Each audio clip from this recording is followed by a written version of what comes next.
Tiga. Assalamualaikum warahmatullahi wabarakatuh. Alhamdulillahilladzi arsala rasulahu bil huda wa dinil haq liyudhhirahu 'ala dini kullihi wa kafa billahi syahida. Asyhadu an la ilaha illallah wa asyhadu anna Muhammadan abduhu wa rasuluh. Amma ba'd. Segala puji bagi Allah, Tuhan yang Maha Esa, yang telah melimpahkan rahmat kepada kita semua penduduk alam semesta. Yang kedua, salawat serta salam tidak lupa kita aturkan kepada Nabi kita, Nabi Muhammad SAW, yang telah membawa Islam dari zaman kegelapan ke zaman kejayaan. Perkenalkan, nama saya Gartan Wirandi dengan NIM 202405100182 akan menjelaskan dan menjawab pertanyaan guna memenuhi ujian kompetensi 3 Matkul AIK kelas E yang diampu oleh Bapak Muhammad Rafiq. Yang pertama yaitu jelaskan tentang rukun dan syarat nikah. Rukun dan syarat nikah ini harus ada dalam pernikahan. Yang pertama yaitu rukun, yaitu adanya dua calon mempelai pria dan wanita. Kemudian adanya saksi, minimal 2 orang guna menyaksikan dan membuktikan bahwa pernikahan tersebut sah atau tidak. Yang ketiga, ada yang namanya wali bagi calon mempelai yang ingin melaksanakan pernikahan. Kemudian selanjutnya rukun berikutnya yaitu adanya ijab dan qabul. Nah, hal ini menjadi sangat penting dalam pernikahan. Selanjutnya yaitu syarat-syarat pernikahan. Yang pertama yaitu yang pasti beragama Islam. Yang kedua, tidak dengan terpaksa, dengan artian mereka ikhlas dan ingin melaksanakan pernikahan. Kemudian bukan mahram, yang artinya tidak boleh menikahi saudara kandung atau tidak boleh menikahi orang-orang yang diharamkan untuk dinikahi. Yang selanjutnya itu ada tidak sedang berihram atau berihram saat haji. Kemudian berakal. Berakal di sini maksudnya sudah cukup umur untuk melaksanakan pernikahan dan mempunyai tanggung jawab untuk menjalankan pernikahan tersebut dan tidak gila. Selanjutnya saya akan menjelaskan nomor 2 yaitu jenis-jenis talak. Ada berapa sih talak itu? Talak dibagi menjadi berbagai macam ya. Ada yang menurut jumlah, keadaan maupun ucapan yang diucapkan. Yang pertama itu menurut keadaan. Talak dibagi menjadi 2, yaitu ada talak sunni dan ada talak bid'ai. Talak sunni adalah talak yang dilakukan oleh suami ke istri ketika istri sedang tidak dalam keadaan haid atau nifas, ya, dalam artian suci. Sedangkan talak bid'i kebalikannya, talak yang dilakukan oleh suami ke istri pada saat istri tidak dalam keadaan suci. Dalam pembagian jumlah, talak dibagi menjadi 3, yaitu ada talak 1, talak 2, dan talak 3. Talak 1 dan 2 bisa disebut dengan talak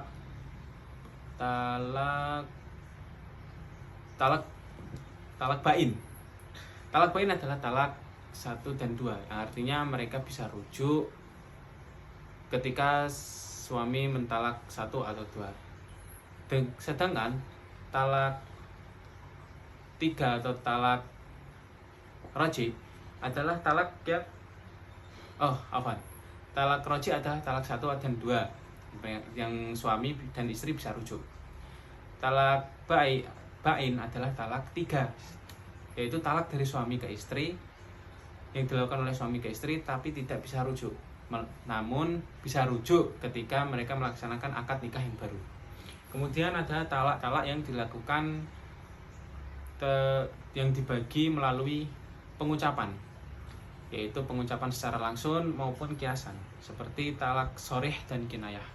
Talak sorih yaitu talak yang dilakukan dengan pengucapan untuk mentalak, semisal suami ke istri, misal aku mentalakmu, jelas-jelas kegiatannya itu untuk mentalak sang istri. Sedangkan talak kinayah adalah talak yang dilakukan oleh suami ke istri namun dengan kalimat yang tidak jelas atau bisa dikatakan kiasan, seperti kamu wahai istri pulang ke rumah orang tuamu. Nah, itu secara tidak langsung itu sudah mentalak sang istri.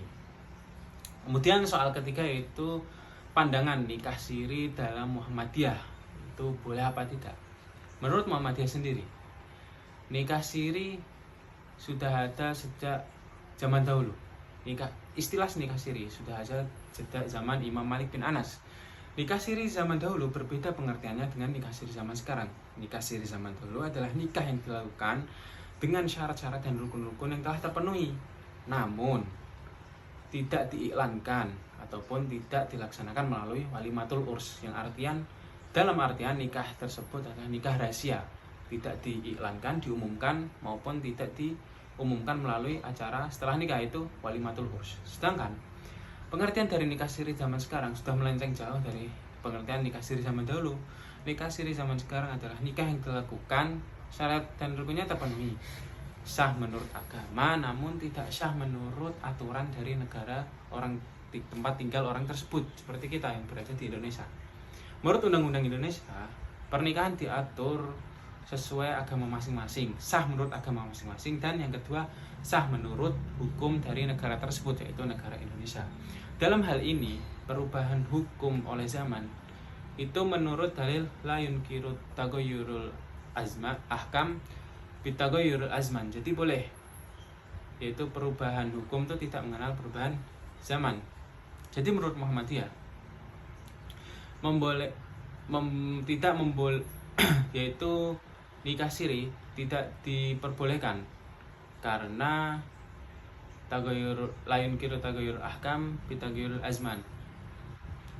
Lalu Muhammadiyah juga mempunyai sifat mengindahkan hukum-hukum negara, yaitu mengadopsi dan mentaati dari hukum-hukum dari negara tersebut. Jadi nikah siri menurut Muhammadiyah itu tidak boleh dan wajib hukumnya untuk mendaftarkan ke pengadilan atau melalui badan-badan hukum di Indonesia agar mendapat akta nikah dan bisa dibuktikan dari pernikahan tersebut sah menurut agama dan hukum.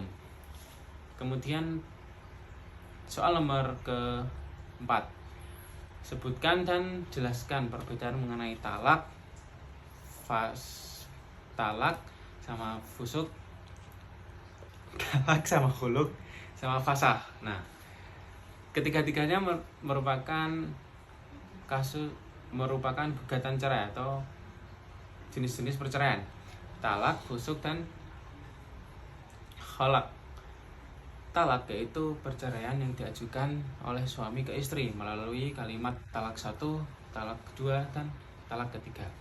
Sedangkan khuluk merupakan ajuan cerai yang dilakukan oleh istri ke suami dengan adanya ketentuan-ketentuan tertentu dan alasan-alasan tertentu, disertai dengan adanya tebusan yang dilakukan oleh suami ke istri. Sedangkan fasah adalah pembatalan nikah yang dilakukan oleh hukum yang diajukan oleh istri, suami maupun dari kedua belah pihak dengan alasan-alasan tertentu. Itulah perbedaan dan definisi masing-masing dari jenis-jenis perceraian. Nah, perbedaannya itu dilaksanakan oleh istri maupun suami yang menggugat atau istri yang menggugat. Kemudian soal nomor 5 yaitu talak di luar pengadilan menurut Muhammadiyah, apakah boleh? Nah, hal ini juga merujuk pada keputusan Muhammadiyah itu sendiri, yaitu penjelasan dari Muhammadiyah, perceraian merupakan hal yang pribadi, yaitu secara privat, mengurusi antara suami dan istri.